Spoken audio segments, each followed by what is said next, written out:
प्यारे बच्चों, e learning online शिक्षण के अंतर्गत इस वीडियो में हम कक्षा 10 सामाजिक विज्ञान विषय में लोकतांत्रिक राजनीति इकाई के अंतर्गत सत्ता की साझेदारी पाठ का अध्ययन करेंगे।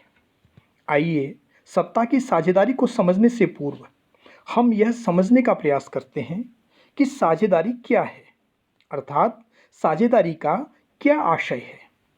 सामान्य शब्दों में साझेदारी का आशय हिस्सेदारी अथवा भागीदारी से है।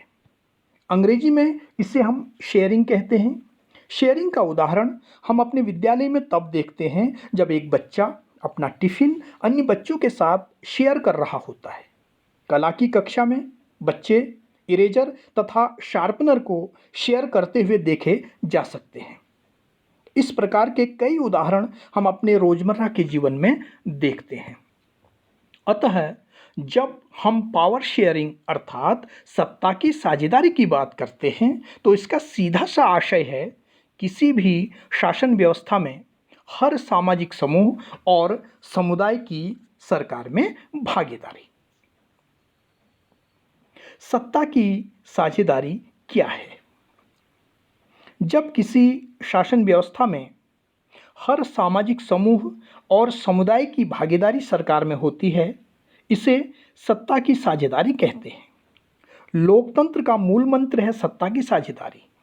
किसी भी लोकतांत्रिक सरकार में हर नागरिक का हिस्सा होता है। यह हिस्सा भागीदारी द्वारा संभव हो पाता है। इस प्रकार की शासन व्यवस्था में नागरिकों को इस बात का अधिकार होता है कि शासन के तरीकों के बारे में उनसे सलाह ली जाए। भारत में लोकतांत्रिक शासन व्यवस्था है और भारतीय नागरिक सीधे मताधिकार के माध्यम से अपने प्रतिनिधि को चुनते हैं।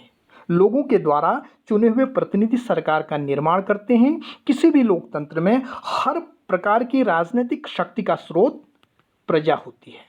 यह लोकतंत्र का एक मूलभूत सिद्धांत भी है। एक समुचित लोकतांत्रिक सरकार में समाज के विभिन्न समूहों और मतों को उचित सम्मान दिया जाता है। जन नीतियों के निर्माण में हर नागरिक की आवाज़ सुनी जाती है। इसलिए लोकतंत्र में यह आवश्यक हो जाता है कि राजनीतिक सत्ता का बंटवारा अधिक से अधिक नागरिकों के बीच हो। बेल्जियम और श्रीलंका की शासन व्यवस्थाओं का अध्ययन हम यहाँ पर इस उद्देश्य से करेंगे क्योंकि इन शासन व्यवस्थाओं का अध्ययन करने से हमें सत्ता की साझेदारी के बारे में और स्पष्ट ज्ञान प्राप्त हो सकेगा। बेल्जियम यूरोप का एक छोटा सा देश है।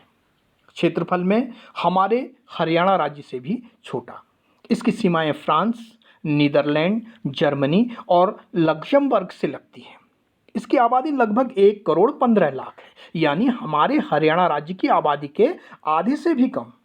हमारे हरियाणा राज्य की आबादी लगभग 2,89,00,000 है और इस छोटे से देश के समाज की जो जातीय बुनावट है वो बहुत जटिल है। देश की कुल आबादी का 59% हिस्सा फ्लेमिश क्षेत्र में रहता है और डच भाषा बोलता है। 40% लोग बेलोनिया क्षेत्र में रहते हैं और फ्रेंच भाषा बोलते हैं। शेष 1% लोग जर्मन भाषा बोलते हैं। राजधानी क्षेत्र ब्रुसेल्स में 80% फ्रेंच भाषा बोलते हैं और 20% लोग डच भाषा बोलते हैं। अल्पसंख्यक फ्रेंच भाषी लोग तुलनात्मक रूप से ज़्यादा समृद्ध और ताकतवर रहे हैं। बहुत बाद में जाकर के आर्थिक विकास और शिक्षा का लाभ पाने वाले डच भाषी लोगों को इस स्थिति से नाराज़गी थी। इसके चलते 1950 और 1960 के दशक में फ्रेंच और डच भाषा बोलने वाले समूहों के बीच तनाव बढ़ने लगा। इन दोनों समुदायों के बीच टकराव का सबसे तीखा रूप ब्रुसेल्स में दिखा। यह एक विशेष तरह की समस्या थी। डच भाषा बोलने वाले लोग संख्या के हिसाब से अपेक्षाकृत ज़्यादा थे, लेकिन धन और समृद्धि के मामले में कमज़ोर और अल्पमत में थे।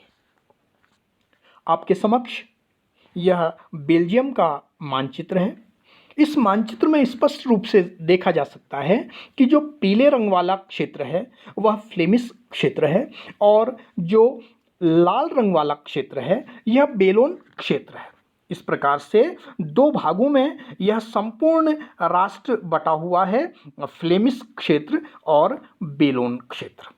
अगर हम गौर से देखें तो जो फ्लेमिश क्षेत्र है यहाँ पर डच भाषी लोग निवास करते हैं और जो बेलोन क्षेत्र है यहाँ पर फ्रेंच भाषी लोग निवास करते हैं।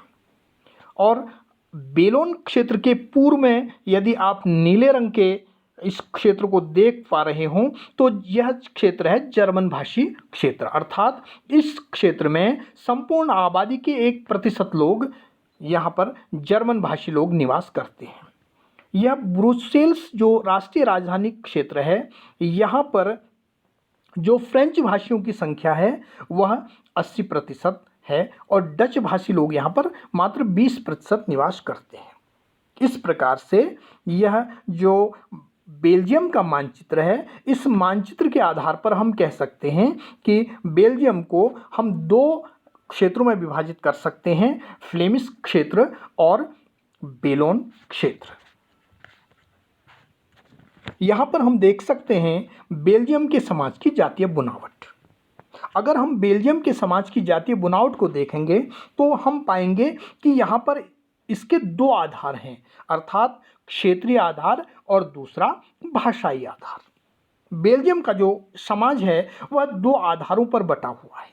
अगर हम क्षेत्रीय आधार पर देखें, जैसा कि इससे पूर्व हमने मानचित्र में देखा था, क्षेत्रीय आधार पर फ्लेमिश क्षेत्र और दूसरा बेलोन क्षेत्र, जबकि दूसरा भाषाई आधार पर अगर हम देखेंगे तो यहाँ पर डच भाषा बोलने वाले लोग, फ्रेंच भाषा बोलने वाले लोग और जर्मन भाषा बोलने वाले लोग निवास करते हैं। और क्षेत्र के आधार पर जो फ्लेमिश क्षेत्र है हमारा, वहाँ पर डच भाषी लोग निवास करते हैं और जो बेलोनिया क्षेत्र है वहाँ पर फ्रेंच भाषी लोग निवास करते हैं। अब हम देखते हैं भाषाई प्रतिशत, अर्थात बेल्जियम में 59% लोग डच भाषा बोलते हैं, 40% लोग फ्रेंच भाषा बोलते हैं और 1% लोग जर्मन भाषा बोलते हैं। इसका सीधा सा मतलब यह है कि बहुसंख्यक जो जनता है बेल्जियम की वह डच भाषा बोलती है और अल्पसंख्यक जो लोग हैं वहाँ पर वह जर्मन भाषी लोग हैं। राष्ट्रीय राजधानी क्षेत्र ब्रुसेल्स की अगर हम बात करें तो यहाँ पर संपूर्ण बेल्जियम की विपरीत स्थिति देखने को मिलती है, अर्थात संपूर्ण बेल्जियम में जो डच भाषा है वह सबसे ज़्यादा बोली जाती है, लेकिन राष्ट्रीय राजधानी क्षेत्र ब्रुसेल्स में डच भाषा मात्र 20% लोगों के द्वारा बोली जाती है, जबकि वहाँ पर 80% जनता फ्रेंच भाषा बोलती है। इस प्रकार से हमने इस छोटे से सोपान में जिन विभिन्न बिंदुओं का अध्ययन किया, उन बिंदुओं के आधार पर यहाँ पर कुछ आकलन के बिंदु आपके लिए रखे गए हैं और आप इन आकलन बिंदुओं के आधार पर स्वमूल्यांकन कर सकते हैं कि अब तक हमने जो कुछ सीखा उस ज्ञान के आधार पर हम इन कुल प्रश्नों में से कितने प्रश्नों का उत्तर दे सकते हैं। प्रश्न है, बेल्जियम किस महाद्वीप में स्थित है? बेल्जियम की राजधानी कहाँ है? बेल्जियम की आबादी का कितना प्रतिशत हिस्सा फ्लेमिश क्षेत्र में रहता है? बेलोन क्षेत्र में रहने वाले लोगों की कौन सी भाषा इस क्षेत्र में रहने वाले लोग बोलते हैं? ब्रुसेल्स में अधिसंख्यक जनता कौन सी भाषा बोलती है? और साधारण शब्दों में सत्ता की साझेदारी का क्या आशय है? इस प्रकार से अब तक आप लोगों ने इस वीडियो को बहुत ही ध्यान और तल्लीनता के साथ देखा और सुना। इसके लिए आपका अनेकानेक धन्यवाद।